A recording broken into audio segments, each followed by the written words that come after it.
Did you miss the good old word, salad? Well, Meghan Markle is back, serving it with a side of self-promotion and a garnish of fake relatability. Picture this. October 23rd, Godmother's Bookstore in Summerland, California. Owned by Meghan's friends Victoria Jackson and Jennifer Rudolph Walsh, she shows up in a brown silk outfit, hair pulled into a bun so tight it's basically a facelift. Holding bottles of her struggling wine brand as always, because if you can't sell it, give it away. Now, the event was supposed to be about her dear friend, Courtney Adamo, author to the script's fortune and successful lifestyle creator.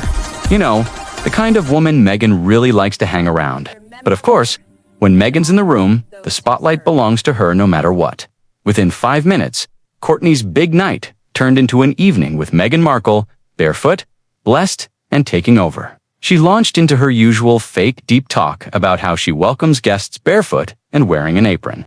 The goal, she explained, was to make herself seem normal, as if anyone thought she was some kind of magical creature instead of a woman who won't let others talk. Then came the parenting wisdom. Apparently, Meghan starts her mornings by blasting music throughout the house, probably to cover up the sound of Harry whispering, "Why are we doing this again?" She even travels with a candle, because home is where the good smell is. And let's not forget the healing blanket, a magical piece of fabric that cures everything from colds to life crises.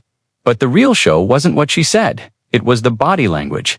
Courtney sitting there with a tight jaw, probably wondering how her book launch turned into a Meg speech. Every time she tried to speak, Meghan jumped in, fixing her mic, grabbing her arm, doing that "I'm helping" thing that's actually code for "you're doing it wrong."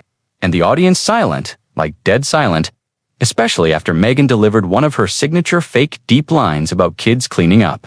"Yeah, but it's your home." She paused, expecting clapping. Nothing. You could almost hear the crowd screaming inside their heads. She tried to pull a mic drop moment, but it landed with all the grace of a broken karaoke machine. Meanwhile, Courtney, remember her, the author, tried to talk about family traditions. Meghan stayed quiet until she jumped back in to explain how making tea for 8 people is basically a disaster. Tea for 8. This from the woman whose company literally sells tea. You can't make this stuff up. Then came the line that had everyone rolling their eyes. "So glad you guys came as well.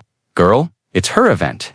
The sheer nerve of introducing the actual guest of honor at her own book launch deserves an award for being so self-centered. By the end, Courtney looked like she'd aged 5 years. Meghan looked proud, as if she'd just successfully taken over another friend group. The funny part, of course, is that Meghan holds on to Courtney like a way to climb higher. Their friendship feels like a press release.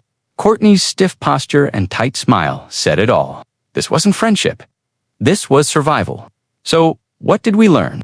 Meghan Markle's talent isn't acting or activism. It's taking over. She can turn any room, any mic, any friendship into an audition for staying relevant.